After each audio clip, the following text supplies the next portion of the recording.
Hello everyone, this is CS Divesh Goel, practicing company secretary from Delhi. Today in this video, we are going to discuss about the process of surrender of DIN. As we know, as per section 153 of Companies Act 2013, if a person want to appoint as a director in any company, before appointment that person must have to obtain a DIN number from the Ministry of Corporate Affairs.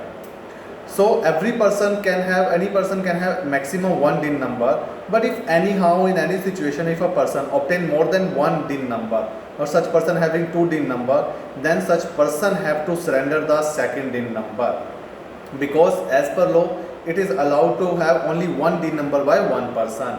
A person cannot obtain second DIN. If he obtain the second DIN, it is a punishable offence. So if anyhow we have obtained the second DIN, then how to surrender such DIN? Second DIN. So process of surrender as per section 153 red rule, the appointment of qualification of director. For surrender of DIN, first we have to keep in mind only the second DIN can be surrendered. First DIN can never be surrendered. Even if we have used the second DIN, still we have to surrender the second DIN. At the time of surrender, department will migrate the companies in which we are director from second DIN, migrate such companies on the first DIN, but we always have to keep the first DIN and have to surrender the second DIN. Now what shall be the process? Person have to prepare an application for surrender of DIN in e-form DIR file. In that application, that person have to mention the name, DIN of applicant, reason of surrender of DIN, PAN number, passport number, phone, email ID, and it is required to fix DSC of the person. Along with DIR 5, that person have to attach an affidavit. In that affidavit, that person will mention that he never used the second DIN and he want to surrender the second DIN so that he can keep first DIN with himself.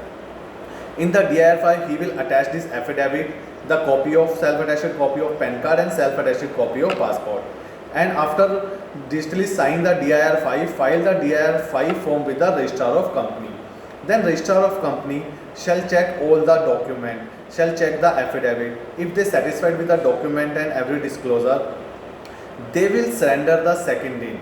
They will deactivate the second DIN, and whatever companies are showing on the second DIN will migrate to the first DIN. So a person can have maximum one DIN, second DIN they can surrender by following the process we discussed.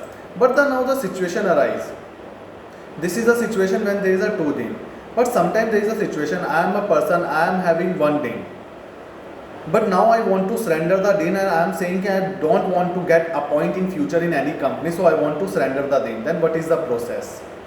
So if I want to surrender my single DIN, then we have to check one condition, whether such DIN is ever used or not. If such DIN is ever used, then that DIN cannot be surrendered before death of the person. However, if such DIN number is never used by the person, then he can surrender such DIN by following the process of DIR 5 as we discussed.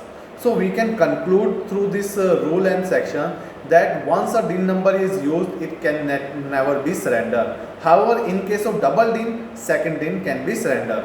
Our complete write-up and FAQs on the surrender of DIN has already been published on my blog.